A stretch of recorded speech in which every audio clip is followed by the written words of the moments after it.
Hi, I'm Ben Sanford. Hi, I'm Dylan McKinnon, and we are two great apes, two lifelong friends who are outdoor educators, naturalists, and general curious individuals. We're hoping to share thoughts, and more importantly, generate questions. So this is our attempt to, through our record our conversations and see what interesting things we can come up with our combination of uh, it's oh nope, I lost it. What was it? Hubris, hypotheses, and humor. There we go. Yes, half stumbled. All right. We hope you listeners enjoy. Cool. Awesome. Good to see you, man. Good to see you. So I know we have some I think I'm going to kind of follow your lead today because you brought up something very curious around cassowaries. Cassowaries. Where do you want to start? Oh, so I was doing a deep dive on the interwebs last night, and I forget why I was looking up cassowaries. For those of you who aren't already familiar, it's the third largest bird on the planet. It's a flightless bird found in Papua New Guinea and I believe northern Australia. So it looks kind of like an emu, so like a jet black emu. Except on the top of their head, they have this massive crest, an absolutely massive like mohawk of bone, which apparently they use so when they're running through the undergrowth, they duck their head forward and it just takes the blow of all the branches, so it charges to the brush. It's sort of like a if uh what was it if an ostrich is like a bird equivalent of a gazelle or something. This is the bird equivalent of a wild boar. Very tough. It's a tanky bird. And the So other delightful, dinosaur. it's a dinosaur. It's a dinosaur. And the other most delightful thing, they're known as the most dangerous bird on the planet because on their hind feet, they have this massive claw, like this long. It looks like a chisel. And they, when they fight, they jump up and kick and try and hit you in the face or the stomach, and they can and do kill people. So it's a bird with a reputation for being meaningfully dangerous to humans. So it's one of the things like you don't mess with these things. If you're hunting them, it's a thing that you take seriously as you would like hunting a wild boar or something. So Wow. they're they're just What's their disposition? Are they you know, are they mean? Meaner than they're any other animal? They they're described as they sound being terrifying so far. in. So I'll uh yeah, I'll finish plugging them for an asteroid, then we go into the mind blow, Okay. the All new right, all mind right. blowing. They are aggressive, they're territorial, they're highly defensive of their nests and their eggs. If Mhm. we've I'm sure you're familiar with swans and how aggressive they are, defensive on their nests. These critters take it up a whole new level because it's a swan with a freaking with a switchblade. So it's So maybe, yeah, mean's not the right word. Aggressive or yeah, very, very aggressive. yeah. Yeah, Wow, they man. and they really don't uh they don't give an F. They are What, they're definitely how big are they? Like they're ostrich size? uh it's a stocky emu. So I think they're like 3.5 feet at Okay. the hip, the waist, Oh, with at a the head, waist. five, yeah, with a head 5 feet or so. So it's So they're looking it you would in the eye. if it yeah if it was walking at me with it you're 5'10". 5'10", 5'11", yeah. Yeah, so you and I, it would if it tilts its head up, it's looking at us eye to eye with also not just a saber claw like a velociraptor. It they also have a very nasty pointy beak, so they will. It's there's videos online of them like keepers dealing with them having like using shields, like metal doors used as shields because things just jump up and it's like think Dude. like a kangaroo, but like a kangaroo is a good way to describe it. So imagine if a kangaroo with the disposition of a really aggressive rooster. Yeah. Like you ever walked into a barnyard where there's just a particularly aggressive rooster that sees humans as being just other big roosters, and it's the whole run up, stab, stab, stab. that thing. I should look for Do some you? background footage while you're talking about this for Oh yeah. You can wow. it's right up there. So the little the extra interesting thing I just learned last night is that um and we'll post the links down in the description. Ah, I said a YouTuber thing. For this, there's a couple articles I found. There's one in the New York Times that some researchers doing an archaeological dig in Papua New Guinea had found it was a settlement site that had been habitated for thousands of years, like a cliff overhang or something. You know how those natural shelter sites just keep on getting used and reused.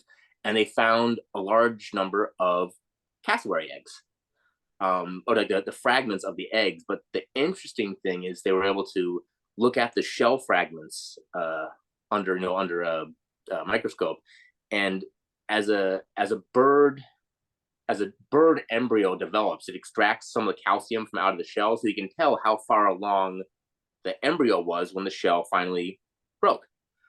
And this is a site that was dating back to, I think it was 18,000 years. So long, long ago, before any evidence of large scale cities or settlements over 100 people, anything like that. And back when Pre-agricultural. yeah, back before the agricultural revolution, before any evidence of metallurgy, and before all the cool stuff went extinct. So 18,000 years ago, the mammoths were everywhere. Mammoths. Yeah. There were saber-toothed animals that were still on most continents. So stuff was still pretty darn crazy back then. And they've been finding these eggs. A lot of the eggs were from early on in development. So the cassowary laid the eggs, so probably that someone managed to, if you're in the egg stealing game, the time to do it is before they actually start sitting. So a bird will lay eggs and then wander off to eat. But once they have all the eggs laid, then they're on there.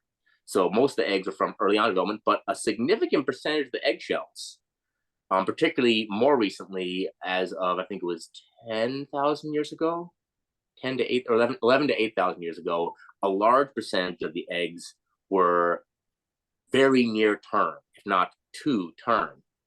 And it was so it wasn't a range in between, like somewhere, I think it was a 50-day gestation period I was reading. So instead of, oh, here's one that's a week in, 2 weeks, 3 weeks, it was a cluster of ones that are very close to term. And they think that this would be indicative of indigenous Papua New Guineans raising them. And apparently modern peoples, so the hunter-gatherer peoples, the First Nations tribes of Papua New Guinea, to this day will raise cassowaries. But here's evidence of that, as they'll take the eggs, they'll finish the incubation process and let them grow up until they're almost adults. So apparently they're very easy to tame. The chicks imprint on humans just like geese, and it's an easy to not necessarily domesticate, but to tame animal. And apparently they were doing this over 10,000 years ago. So they had little flocks of cassowaries following them around. Little flocks of cassowaries following them around. It's just you couldn't pick a more absurd, Lost World, Tarzan in the center of the earth kind of ridiculous. Yeah. And they're riding crocodiles. Right. It's absolutely insane. It's like something from a Frank Frazetta painting. I wonder if they ever rode them at any stage of, like kids and stuff, if they were big enough. There's no way some kid didn't at one Of point. course. Someone did say, "Hey, look, this will be funny." And yeah. Grab onto that neck. I always remember that scene on Swiss Family Robinson when they're riding the ostriches. Yeah. Wow, man. Well, nice find. Yeah, it's as I will post link in the description. It's you couldn't have picked a better, more absurd 18,000 years ago. Yeah. Wow. It's just delightful. So that from was there. Yeah. From there. that was Cassowaries. Where does the Google where does the Dylan Google Free Association go from there? the the Wikipedia link. There's a little blue highlighted word. Yeah, yeah. The next one. This is just a thing that been kicking around for the last couple of days. Is there's a series of assumptions on what humans have a very different physiology to other apes. Particularly, we have bare skin. We sweat. Um, there's bare skin, sweating, beards, male pattern baldness, all very specific things that there's a lot of assumptions that go into it, particularly with sweating. So I like to maybe kick this idea around, see if anything, shake the tree, see if any nuts fall out of the assumptions of why we're so good at handling heat, so good at handling really extreme heat. And why are we so bare skinned? There's a lot of assumptions that go into what's pursuit hunting. That's the one that gets repeated again and again. But you only really see pursuit hunting in a few cultures and under a few circumstances. So it seems kind of a pretty extreme adaptation, but it only works. So pursuit hunting, running an animal to exhaustion in the heat, that only seems to work in very, very hot climates. So for much of the world, much of the place where humans are adapting, it was never quite hot enough so that a person could run down a kudu. You have to be in very, very hot, in a very, very hot climate. So there's the question. Yeah. So I suppose the first thing before we go too far with it is like the length of time that we did spend, say, in southern Africa or in the hot climate. I mean, it was a Yeah, long time, right, before we migrated out of there. As yeah, you, I think. Yeah, I'm trying to remember the first humans that left Africa. That would be Homo erectus. I'm going to be off by 100,000 years. So I'm going to say for absolute certain, no less than 500,000 years ago, we were out of Africa. okay. And And were we so, hairless at that point, do they think? Is there any way to know? I'm just curious yeah, when that started. so in all the literature, all the paleo art I've seen, the sort of the assumption is that by the time we were our ancestors had evolved to what we now call Homo erectus, the presumption is that we were bare skinned.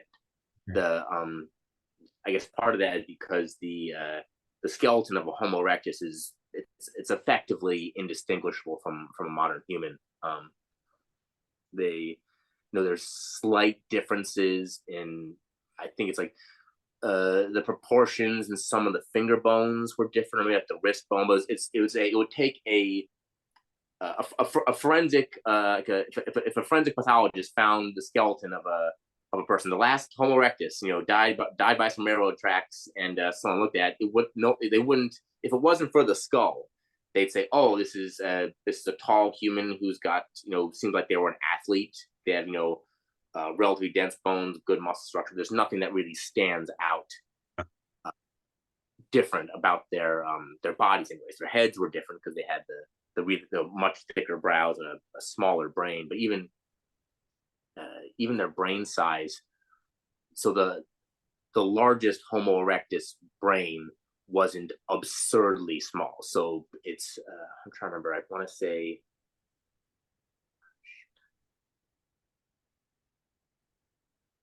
I'm not gonna guess at the numbers. The number of how many 800, 900 cubic centimeters for the brain case, but it's their brain sizes were very close to modern humans. So presumably they had, their toolkit wasn't as well developed, but they did have specialized tools, hand axes, things like that. So yeah, that's maybe maybe the question to chew on is, when do we think humans first were bare skinned? Huh. Yeah. Like, yeah. That, well, yeah, unless you can play with that more, maybe just go into your hypothesis a little bit. Yeah, yeah, it's true. So the um, we were chatting about the other day. I was I was wondering if the so we going into the assumption of uh, having bare skin and sweating, so you can run for a very very long time without overheating. So it's I think humans and horses are some of the few land mammals that will sweat significantly enough to use it as a for evaporative cooling. So Uh, strange in a way to me, but it's cool. Yeah. it's strange because no other primate has anything close to that. Yeah. I think so. It's funny. None of the other great apes sweat, but I do know that chimps and gorillas do have just like modern humans. They have scent glands. They have smelly armpits. so that's a thing that presumably our ancestors would have had something along the line of an apocrine gland, a scent gland. And Um, there's still a lot of furry primates in very hot places, which is just interesting too. yeah, Yeah. that's, The that's fur, huh?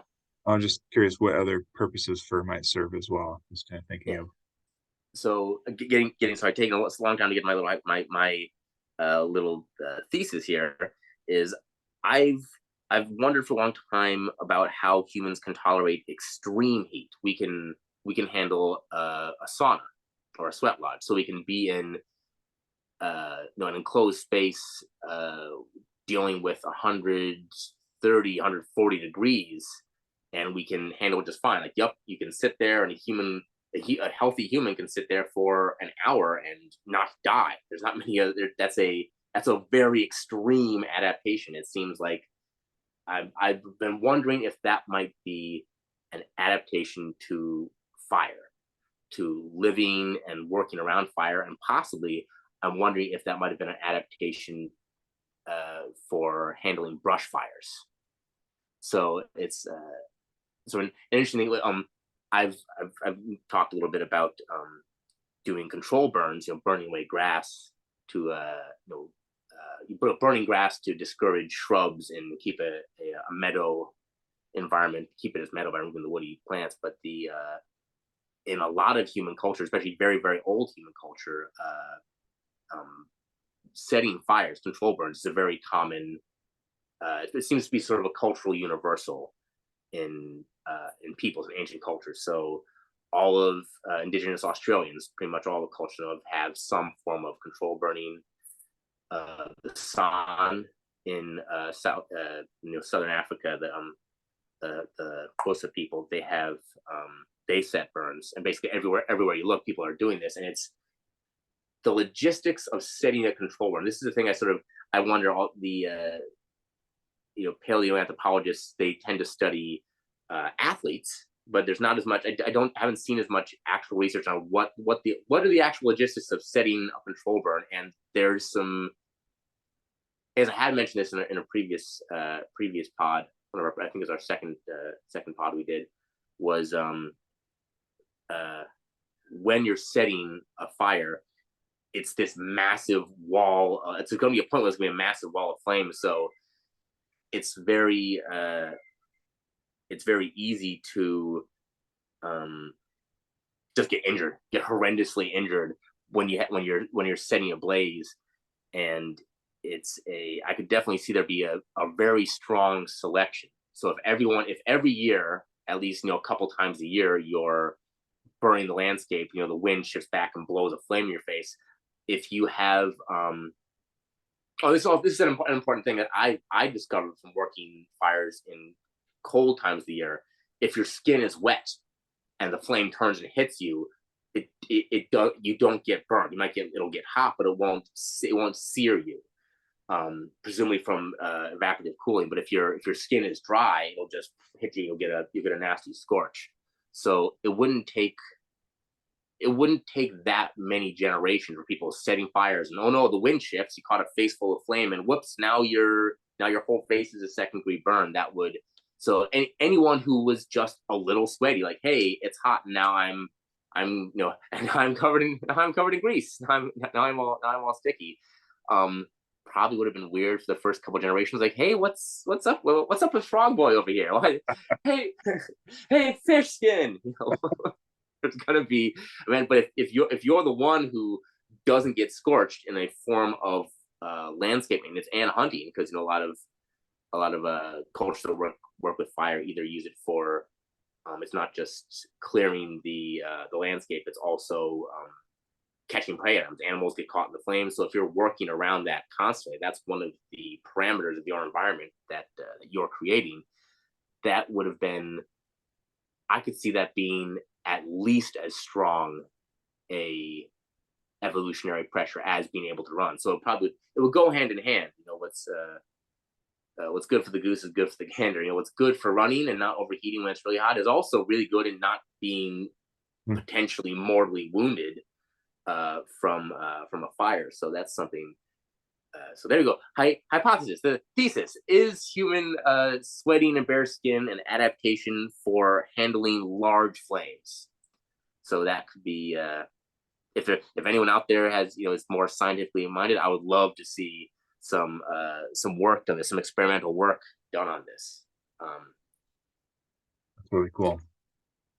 Yeah, so the bear skin, less fur to catch a flame essentially, or to burn, and the sweat, that point of having the wet skin, yeah, definitely less likely to burn. That's very cool. Huh. And the high heat ability is interesting as well. Yeah. Our capacity So for because the assumption with the endurance running, and we are very good endurance runners. That's that both can be true. But I feel that the number of times, so again, for like evolutionary pressure, the number of times that people had uh, an environment where persistent hunting would work. So an open environment that's very hot and prey items that can't find cover. There's only so many moments where you have that, or times of year you have that.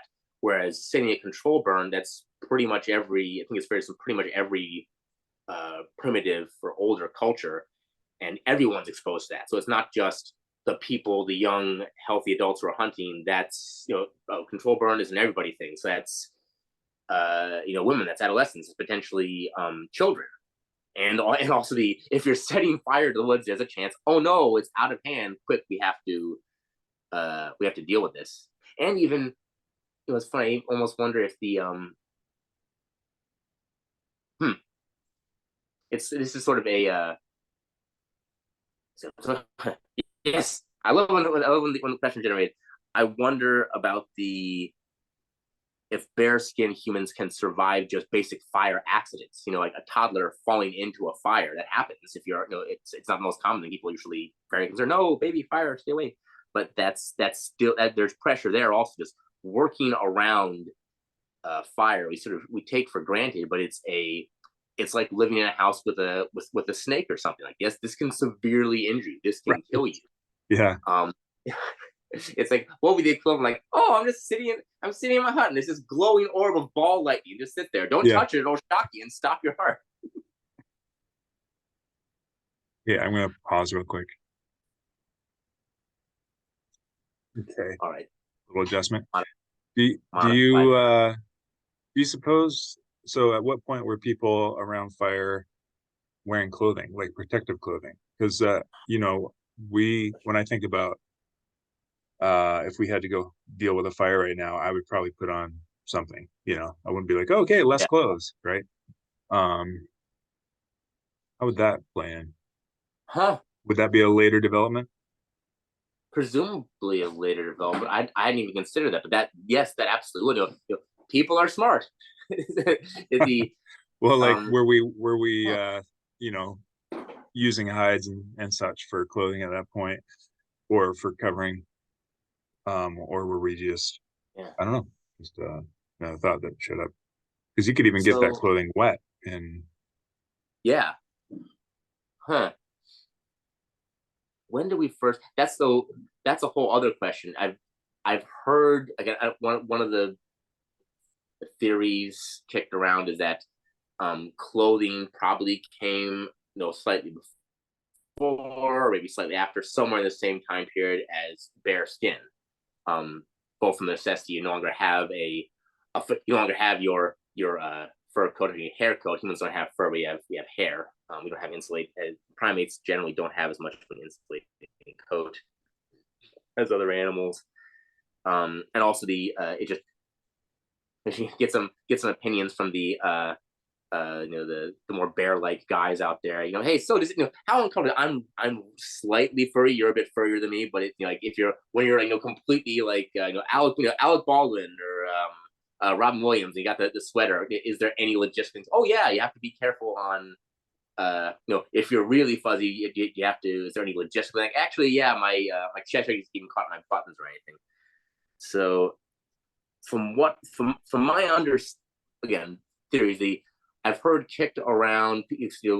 Paleoanthropologists don't want to attribute any advanced cultural breakthrough before they find evidence. It's because which is fair, but it's fair, but it's also sort of annoying because there's a lot of reasonable, simple adaptations that a person of very simple a person who is not particularly bright at all would figure, hey, I killed this animal. This animal has a fur. I can, I'm removing the skin to butcher anyways. Any person who is butchering animals in a cold climate would probably have figured out pretty quick that you could do something with it. You think? So Yeah. maybe not sewing, but even just a long length of I was going to say fabric, just a large hide. Yeah, even a rough kind of stiff hide would be a tarp, basically. Yeah. Um, and a wrap. we were wrap, yeah. We were using shelters. Well, it would correspond. It would be an extension of shelter. So we would go, Yes. okay, so I'm using this as a covering, this shelter. Why not use this little hide as a temporary smaller shelter? I know I've seen some I'm trying to remember if this is something about chimps and chimp sheltering. I know I've seen like footage of captive chimps using basically banana leaves and to keep the rain off of them. I can't imagine. It'll be odd if that doesn't occur in wild chimps. But anyways, a shelter of any sort is so. It's a fair assumption that there was no point in our evolution where we weren't making shelters. All of our closest relatives, as we mentioned in the previous podcast, all our other relatives are shelter makers. So that was present for a long time. So I guess we eventually look what is the closest equivalent to using a hide. So I guess large leaves, things like that in chimps or gorillas. Right. But that's so. So I'm just gonna throw out a number. Let's say we were most likely, in Dylan's opinion, most likely using hides as a simple wrap, something you can throw over your shoulder, maybe tie around your front, just to keep yourself a bit warmer. Yeah, or even sunbreak or wind. Just anyway. Is another interesting thought. A lot of one of the biggest differences between modern humans and or more modern humans and our closest relatives, right? Probably the biggest physiological difference. It isn't the fact that we're bipedal or the size of our brains or anything. It's how helpless our infants are. So having an infant that is no longer strong enough to hold on to the mother. So you gotta tie him on somehow. Yeah, so just that simple fact, holding an infant, I've done it. I've done it for years, and it's they get heavy. It takes your arm, but it's really hard. But even just like the most basic hide structure, you can just make a baby sling.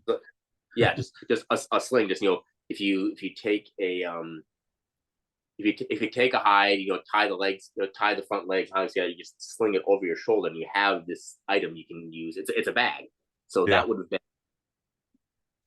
that's quite that a might leap, but that seems pretty early, yeah. Because that would yeah. free up your hands, and I mean, yeah, Well, it's I guess that's the question. How it's a leap, but how much of a leap is it really? The big so we also had free hands. Our hands were as dexterous, then to a million years ago, as they are now. So it's only if you can tie even the most basic knot, that's you the could thing. figure that. That's where I go to is the knot. Like, how do Yeah, they? At what point do we go intentionally tie any kind of knot? That's an interesting one. That's a cool. that might be the real question there Yeah, is for clothing. So before we even talk about clothing, we're talking about what were shelters like, but then what was our capacity for tying knots? We know that chimps and gorillas can weave. They have hmm. basic weaving. They're not making baskets, but they weave their nests. It's a structurally complex bed. The bed they make. It's got it. Apparently, any researchers who've like just checked them out, like yeah, you could sleep on them and be relatively comfortable. They have a similar cross section for. They need a comfortable, soft place to sleep on just as much as humans do. They don't like curling up on the ground. So at what point were we able to tie knots, and therefore what point were we able to make a simple wrap? So that's the other. Yes, the next one. I wonder, I wonder if you could see that in the fossil record. Like, is there any evidence? Is like like, could a modern pathologist say, oh yes, this person worked in from their hand bones, the wear and tear. This person worked in textiles. Is there any kind of repetitive motion or wear and tear on the bones that would be associated with the act of tying knots or working with fabric? Hmm. Yeah. Oh, you could. Hide tanning.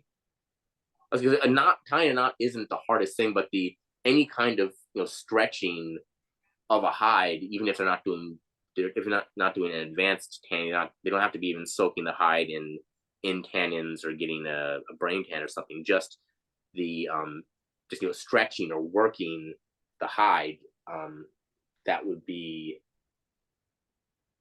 that would show up in the phosphor record. Oh no, there I so I just remembered in Neanderthals, I believe there's evidence of hide processing in the wear of on their teeth. Because there's a so I guess a few modern peoples still this is the Inuit traditional Inuit hide tanning involves chewing, just taking the cloth and manually chewing. It leaves a consistent wear mark on the teeth. So I seem to recall that Neanderthals had that. So let's say no uh, for certain Neanderthals, let's say, for certain 50, 100,000 years ago, 50 sounds ridiculously recent. So I'm going to say absolutely no less than half a million years, probably more like a million and a half, because if we're, again, if we're working with carcasses a lot, we already have stone tools for breaking down a carcass. Even if you're not eating, or even if you're not wearing the hide, you're still stripping as much meat as you can off a hide because it's meat. It tastes better than grass. So they would have had, let's say that by the time people were processing carcasses, there would have been a relative abundance of hides, and then the um, ability to wear them or to use them in shelter construction. So that's Yeah. maybe another question for pathology. Is there anything else that would show up in pathology? Oh, I mean, I guess I wonder, are there any other small day-to-day actions that would show up, like how people sleep? So could you look at the skeleton and say, hey, this person, there's a repetitive, I don't know, wear mark on the hips. This person is a side sleeper. This person sleeps on their back. Huh. Hmm. Yeah, More and questions? when you said what you were mentioning about babies too, like would there be any evidence of small of infants basically being wrapped up, being Yeah. like Ooh. confined in their mummified basically, Yeah. their Swaddling. skill So swelling. Yeah, yeah, yeah. is there a pathological difference? I'm sorry, I should say pathological. That implies it's a pathology injury. But is there a skeletal difference between infants that are swaddled versus infants that are just carried in the hands or just not being worn around? Yeah. So every human culture, babies are worn. That's the easiest way to take care of them. So that's a so it's interesting. Babies are Nowadays, we worn. might actually, yeah, baby wearing. Yeah, Yeah, great. that's what those kids call it. Yeah, millennials. So, uh huh? And that probably would show up. I think certain actions wouldn't necessarily show up in an adult human who has finished bone growth, but anything, babies are squishy. If you, well, yeah, I was thinking like actual baby skeletons, like babies that didn't yeah, survive. You might find them either worn or maybe even preserved in a confined state, that's like they were wrapped up in. yeah. But anyway, I had a thought about,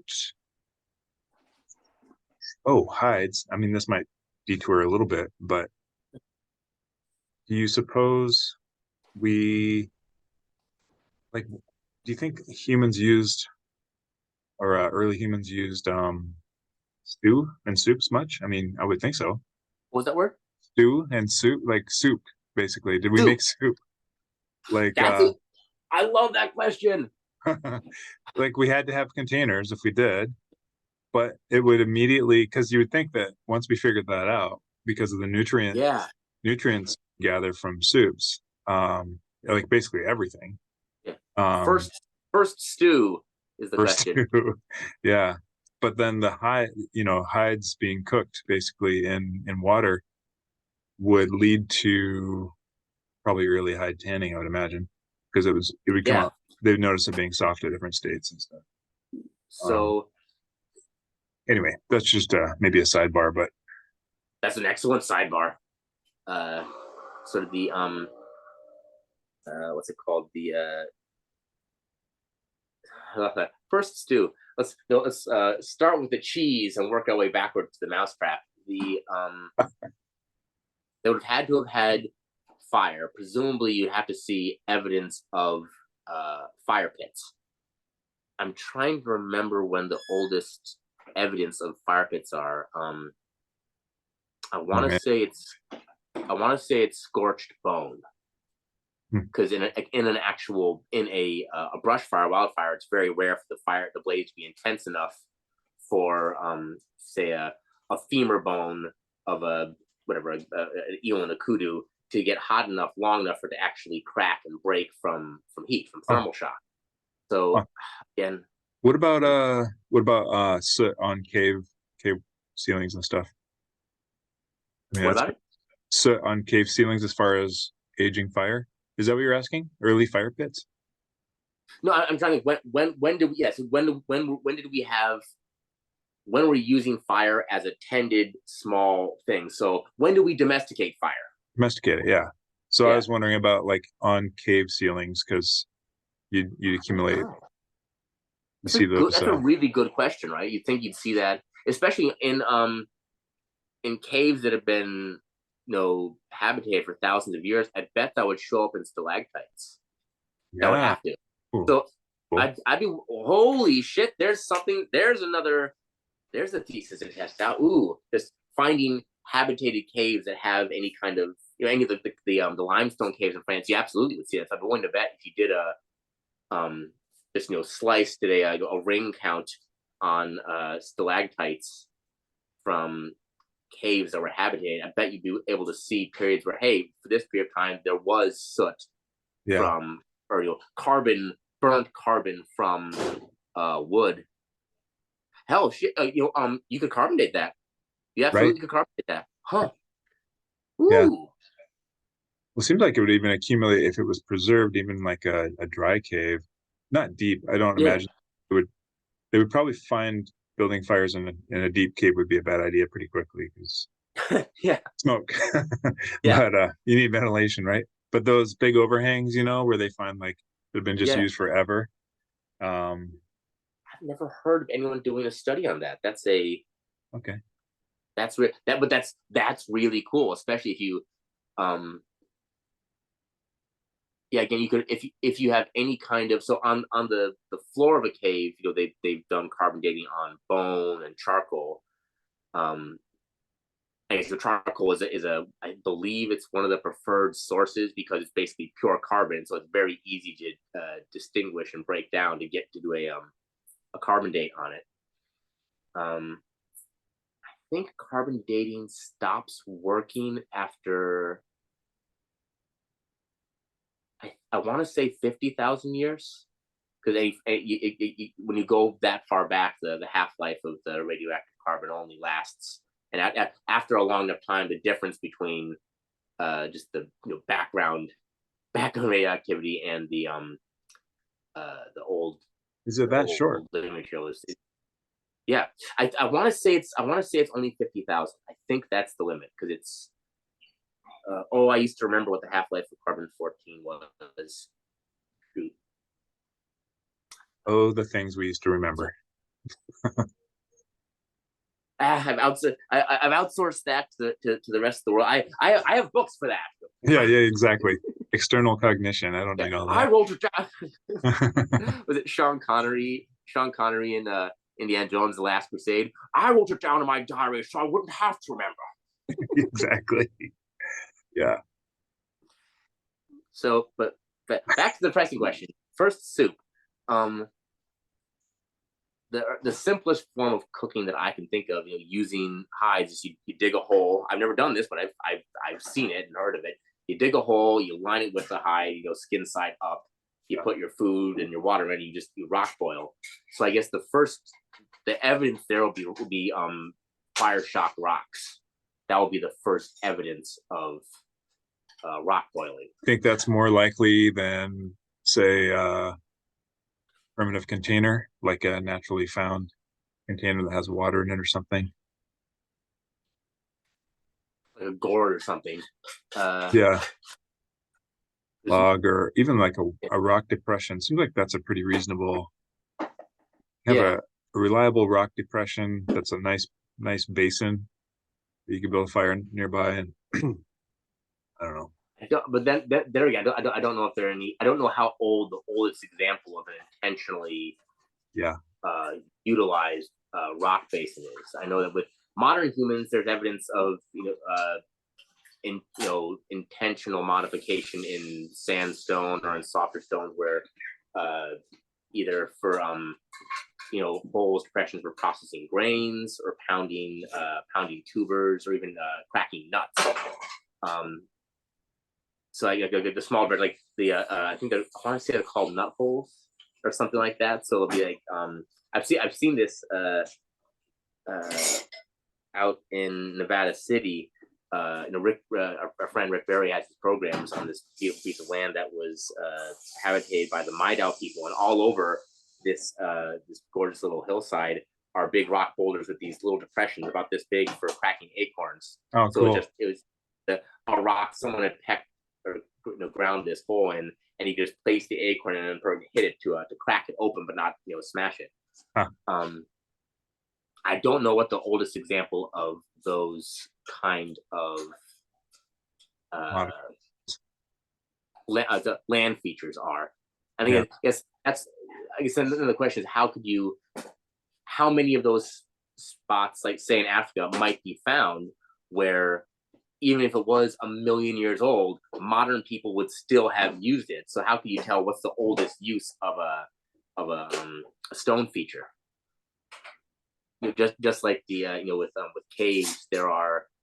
It's like in Israel, say there are caves that have been habitated on and off for tens of thousands of years, and so there's some caves where you can go into the cave and here's a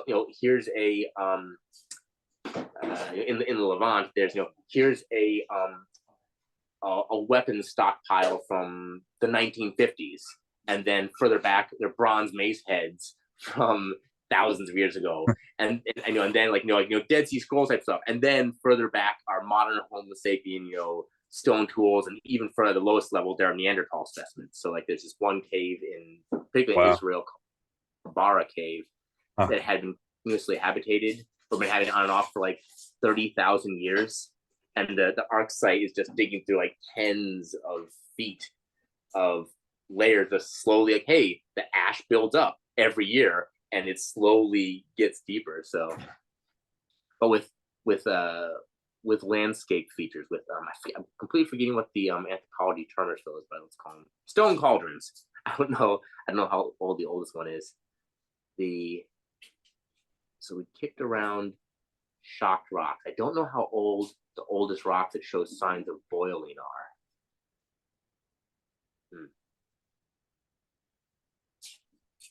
So we'll see. So I'm trying to step back further. Yeah. Actually, again, back to our first fire talk, we were mentioning the you can eat meat raw. Just about any meat you can eat raw, but a lot of plants are just completely inedible or poisonous to humans. So that's probably what you would have seen with some of the earliest stewing cooking. Wouldn't even have been with meat. Would have been soaking some kind of let's say a seed to extract tannic acid, like we do with acorns. So, huh. Yeah. So that's another. So that's another thing that I'd be curious to see if that shows up in the fossil record. Is there any kind of in more modern archaeological sites where people have been soaking acorns, is there a difference in the geology? Will thousands of years of soaking acorns and getting rid of the tannic acid, will that do something? Will the acids impact the stones, the geology on the site over a long time? That probably would. It would have to show something, wouldn't it? Yeah, that's amazing, that level of tracking. That's so subtle. Yeah. Well, it would have to. We all see anything that would affect the landscape. So it's not just fire and the alkali that that, but if there's any kind of. So yeah, that's another interesting question. Is there like, I guess we look for be a site where humans were living that has limestone or something that will be strongly affected by acids, by plant acids.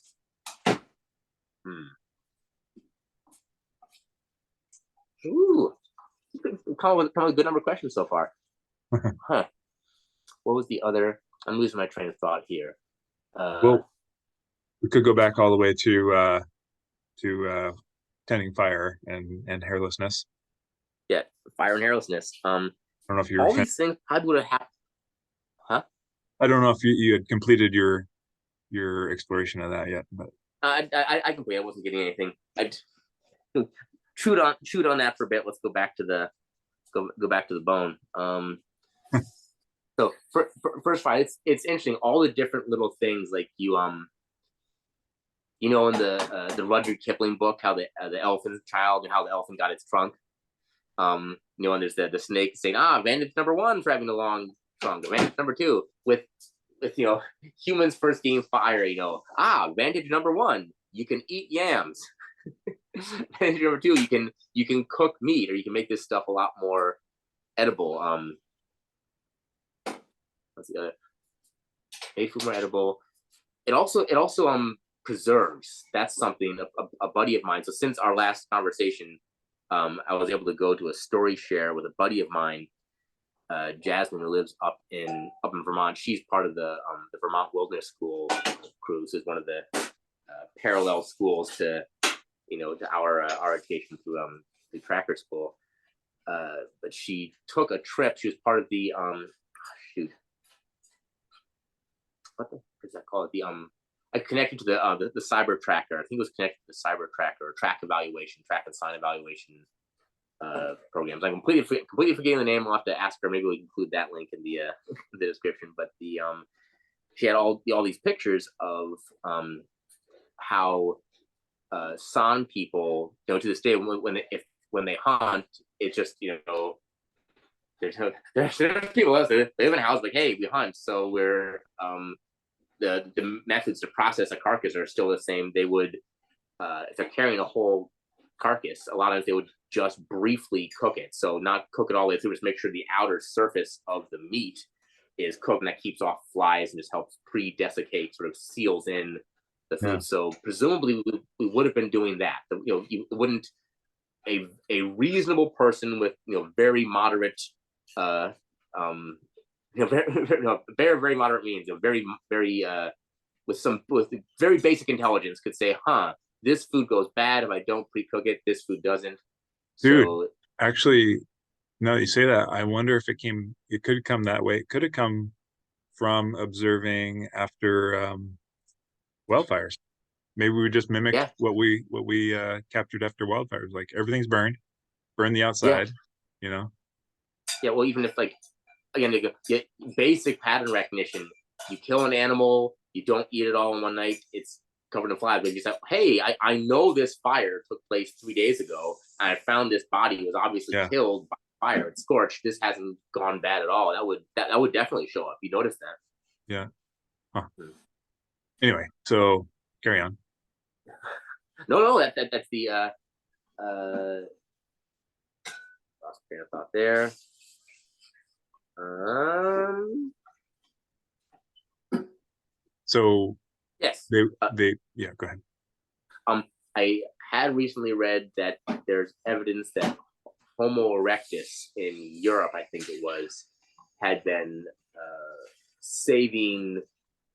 They've been saving long bones for as part of a stockpile. I guess there's some.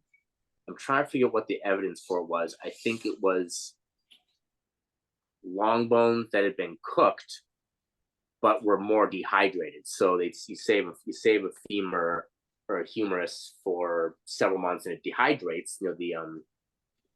There's less moisture content, and it looks different. It's a distinct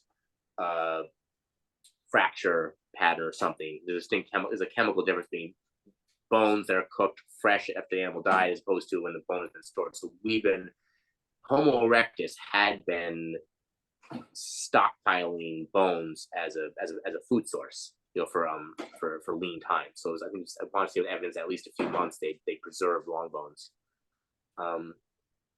Again, more back to getting sidetracked. Back to the original question, back to the first fire cooking questions, tolerance questions. Have we talked about how humans heal from burns? No. I would love to see. Like again, I think about this. Oh gosh, I hate to. I feel like, have we talked about this? Right? I mentioned something. Yeah, we were talking about chimps and what happens when a chimp's house catches fire or something like that.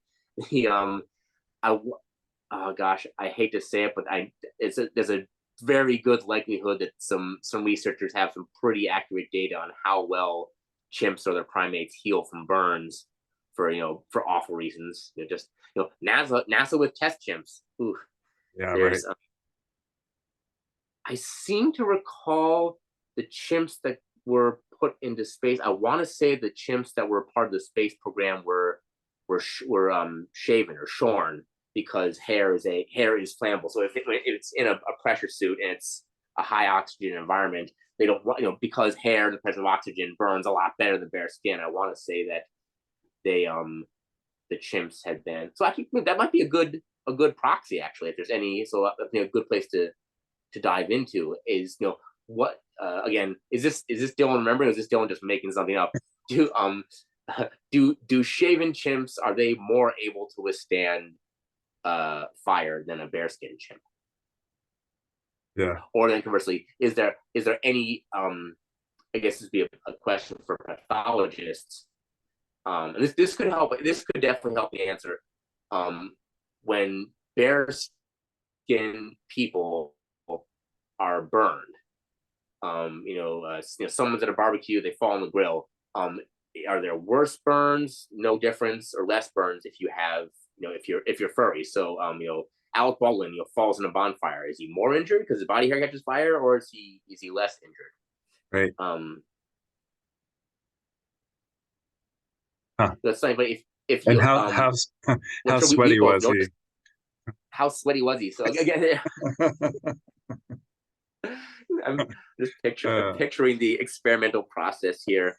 I bet good people to ask to be stunt persons. Anyone who has to has to be set on fire. Anyone who's around fire. Well, I caught fire under a relatively controlled circumstance. yeah, Um, wildland firefighters. yeah, so I guess that's this might be a question for our good friend Christy Knapp, which we might have to have her on as a guest sometime. But the how what is the how does hair, body hair, how does that affect um people's ability to, let's say specifically, withstand open flame, open, natural material flames? So we're not saying can they withstand falling on a hot rock, can they withstand being set on fire with an accelerant? So not a question. How does gas? What happens when a chimp has gasoline on them versus a person? All question like that. But the what is the effect? I'm sure you've noticed. Any furry person notices if you interact with fire regularly, your hands Oh get yeah. it gets burned off. If you're working around a large cook fire, your whole arm loses the fur. I've never noticed a significant. I've never thought to notice. Hey, uh, I'm more burned or less burned when my arm hair catches fire. Well, this kind of makes me think too of the other purposes of body hair, like potentially. I mean, there's obviously warmth and stuff, but doesn't it also kind of like have a cat whisker effect? Like it's giving you information as far about your environment. Yeah, So I think of ticks, like if you have hair on your legs, you're gonna feel ticks crawling up better than if you don't. yeah. So insect prevention. But that also goes, huh? That goes both ways though, because it's easier to spot. Uh, Yeah, yeah, yeah. oh wow! Try this on for size. Wow, huh? Never thought about that. If you have if you have a full coat of hair like a chimp, so this thing every wow, this is sorry, I'm behind myself. Cool. Chimps build a new nest every night, and they all sleep in their own individual nest. And this is thought in part to be an anti-parasitic behavior. Okay. Modern humans, no modern humans build a new nest every night. We will, habitate even the most mobile people. It's going to be a week or so at least that you're in one spot. So I wonder if hairlessness, I wonder if that could help people just deal with exoparasites, just make Hmm. it easier to deal with uh, ticks. Ticks. Well, I shouldn't say ticks. There's no ticks don't live on us all the time. So specialist exoparasites, so fleas, lice, and bed bugs. Because that would definitely happen. So I wonder if that would be a if there was any advantage, that would be such a huge difference. Huh. Here's another interesting point. In humans, it's almost exclusively mature adult males that are particularly furry, and male body hair patterning. It tends to be arms, legs, chest. Not counting the hair on the groin or the armpits. Scent gland hair. So it's also it tends to be centered on the chest. The back is usually it's one of the last spots to get particularly furry, which is I wonder if there's any that's another interesting question. What is the advantage? Is there a particular advantage to having chest hair? Yeah. Like if very few. Usually, when you're around a fire, you're facing it. You're focused towards it. Right, If you're right, back, right. holding back turn, but usually it's like this is the spot you want to get warmer. So that's another interesting. Like, huh? I wonder if there's something there. Instinctively, it goes back to the shelter thing with hides. The easiest way to Yeah. wear a crude cover is on your back, right? Yeah. Um, Yeah. Yeah. So the like, um, a towel for yeah, I this. mean, yeah, exactly. Like that kind of wrap. I mean, that actually, and when we were something we were talking about earlier with that, I don't want to, I don't know if I should open up the beard question yet, but it kind of revealed some insight Open. on You just opened it. So. it kind of reveals some insight on possibly on beards, because I'm very curious about beards. Like, why do we have them? They're so weird. But you have the if you had the clothing, the covering, presumably you want your face available to the world to talk, communicate, or eat, or whatever. So having that, it basically a built-in scarf, right? Having this thing Yeah. that kind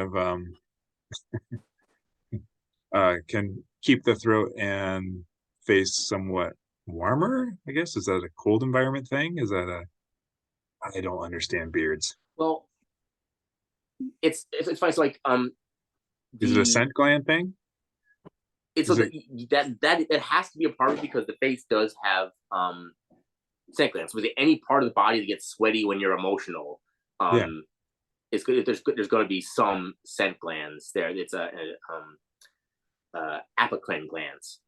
So basically, body odor, really it's focused on wherever the apocrine glands are. So the sweat on someone's forearm or your back doesn't smell particularly strong. From the armpit, it smells very strong. From the face, it's not as intense. Oh gosh, I say that. I can just imagine there's probably one or two people out there that got some poor mutant like my beard smells like an armpit. Evolution doesn't like me. yeah, yeah. But so they I've assumed part of that is because it's a regardless of how healthy the individual is, seems to be generally an indicator of how mature the male is. Because your beard continues to advance as you get older, just like you Right. get So we get yeah, it's linked to testosterone. yeah yeah. Yeah. So it's a I think it's one of the honest indicators. Like you can't cheat it. You can't get a big full beard without having at least a certain amount of testosterone. So I guess that's just being an honest indicator for males demonstrating this is how much testosterone I have. This Okay, says so something. that gets into then what do you call it? Signaling for mating and stuff. Yeah. Right? Well, also, For mate selection. That's what I mean. Yeah. yeah. Well, it lets you know from a distance, more certainly, hey, that's Huh. a male. I'm a mile away and I can see a human shape, and I can say, yep, that's there's a beard. That's most likely 99.99% of the time historically that's an adult male, not an adolescent male, not an adult female. If I may, here's something else that includes male pattern balding. Hey, That's another, yes. the inverse. You lose hair here, it comes in hair. I know. I see it's like I think it's approximately a third of men have distinct pattern balding. Everyone as the older hair thins, but a distinct pattern of receding hairline.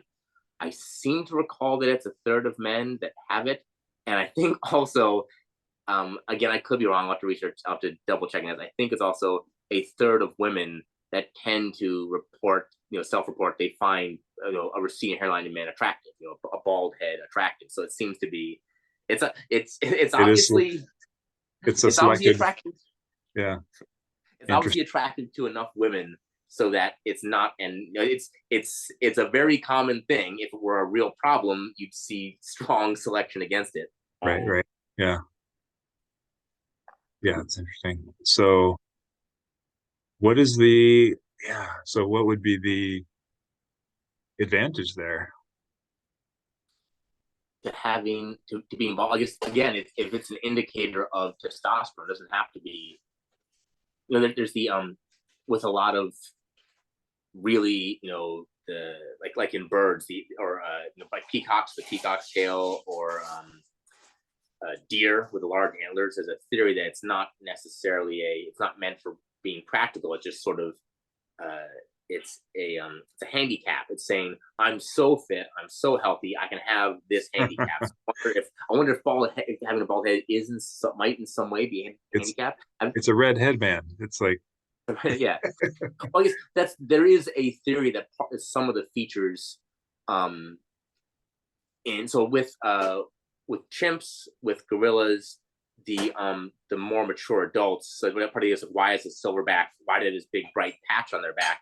is to draw attention. Like, hey, if there's a predator, look at me, pay attention to me. I'm the one who can fight, who can defend. So maybe a bald head is just another thing that stands out. It's a big round shiny dome. You're less likely to miss that guy. Yeah. Yeah. Huh. That could be a part of it. It's conspicuous, so it's drawing attention. I think it's a lot of cultures that shave heads too. Yeah, a lot of yeah, like that's so interesting to me is like finding these either it was part of their I don't know what you call it, the cultural dress or just kind of their adornment. Like to shave all that hair, that's a very intensive thing to maintain. I mean, anyway, it's interesting. Like, is that mimicking something, or is that it's too culturally diverse to probably figure out? But one thing I've heard, one theory for why humans have so moving along with the hair. Let's go to the finally go to the head. The having a head in your hair on your head. Humans grow a mane. We're a primate that grows a freaking mane. Our hair will very reliably grow over a foot long, and it's a pain in the butt to maintain. Having I grew long hair once. It was a huge pain in the butt. I don't know if I'll ever do it again because it just takes a lot of effort. It takes a lot of time. So it's a liability. It's a liability. So hair on the head, it's not in the way of any of your clothes, and it gives us something to show off. So it does keep our heads warm. But if we wanted to keep our heads warm, it'll be short, it'll be denser, it'll be furry, it'll be more like fur, less like this long hair. So it's not really, as far as I know, human hair is not an ideal insulator. Right. Especially in most cold, you don't see humans in cold climates that have significantly thicker hair on their heads, as far as I know of. Is that the case? And I guess if the head was sticking out, like the rest of the body's in clothing, then having hair on the head as a warming thing, because the head's gonna be out. I mean, there's hats and head wraps, and I was gonna say like that's assuming someone who has like, all right, your ancestor, you're smart enough to do this, but not smart enough to go. Exactly. If your head's cold, I seem to recall seeing video of wild chimps doing that, like make it using no, I think it was bonobos, which is a kind of chimp that using leaves as parasols, which is freaking adorable, of course. Of course, bonobos use parasols. Of course. That's so them. Yeah. Oh goodness. So it's, I guess these are the question. The questions to ask are, Yes, another thing is, do you recall? Have you ever heard if there's been any genetic evidence of Neanderthals? Because you have so much more Neanderthal DNA to study nowadays. Do you know if there's ever been evidence of them having pattern balding genes? Have you ever heard of that? No, I don't know. Yeah, so that's a gene you could actually look for. That's cool. Yeah. They had apparently Neanderthals, at least some of the ones that have been found had red hair. Some of them had the gene, so they would have had red hair. Which is cool. Somehow that just makes sense. I don't know. It checks out. Yep. Well, do you wanna try to gather up our questions? We have a lot of frayed ends. It's been a while since we talked, so I think we had a lot of energy here. So what can we go first? What can we bring together as a consolidated question? Something around. Oh man, there's some good ones. Start from the beginning. Yeah. Start from the beginning. Cassowaries are awesome. Why a cassowary? No, body hair and withstanding heat. Yeah. Withstanding and like this sweating and withstanding flame compared to not sweating. So dry skin, how well does dry skin withstand direct flame compared to skin covered in sweat. Oh, and it's also we also check, is there a difference between skin that's covered in water Right. versus skin is sweat, and is there anything chemical about sweat that makes it better at handling intense heat? Ooh, that's cool. That you could easily test that. Just get human sweat and just do an analysis. Are there any compounds here that handle high heat or evaporate better or do something really well under high temperature that other mammal bodily fluids don't have? Hmm. So compared to saliva, compared to tears, compared to whatever. Um, hmm. Nice. I don't know, too many questions, and now I'm wondering, are the big question about it's been asked about tears. Are tears an adaptation to smoke? Oh, That would make sense. huh. Again, more question to ask here. Are tears particularly well adapted to handling smoke and heat? So do people who are furry, so a person with more body hair, how do they how do they burn? How do they heal from burns? Is there a significant difference there? So that's flame, that's fire. There was one about the soot on cave walls or ceilings and stalagmites, which I thought Yeah, stalactites or stalagmites. stalactites.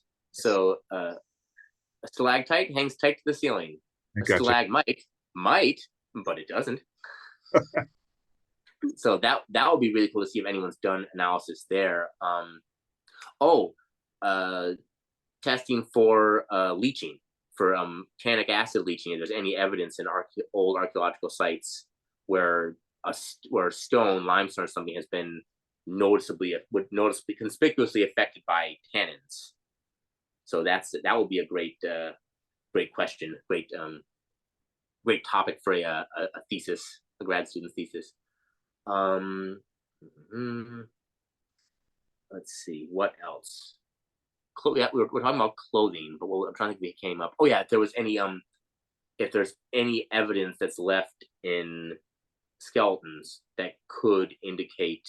Uh, oh yeah, no, here. If someone is wearing a wrap, does that leave a mark on their body?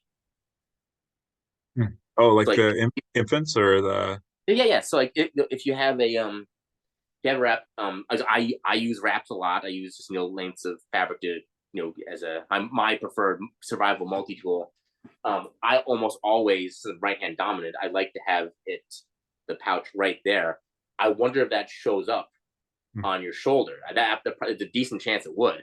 So that's an interesting question. You could figure that out pretty easily just studying skeletons of any modern peoples that tend to carry heavy weights in wraps, and like, is this person right-handed, is left-handed, would that show up? And I bet there's a decent chance that might show up in the fossil record. You might see a disproportionate muscular wear on one shoulder or the other. Ooh, I like that. Hmm. Cool. So Did we have a wraps. did we have any good question around the first knot tying? We didn't really come up with Yeah, no. because we were thinking, is there something that might show up in handwork? But how often do you work not so much that it hurts your hands? And we've both done tree work. I've never.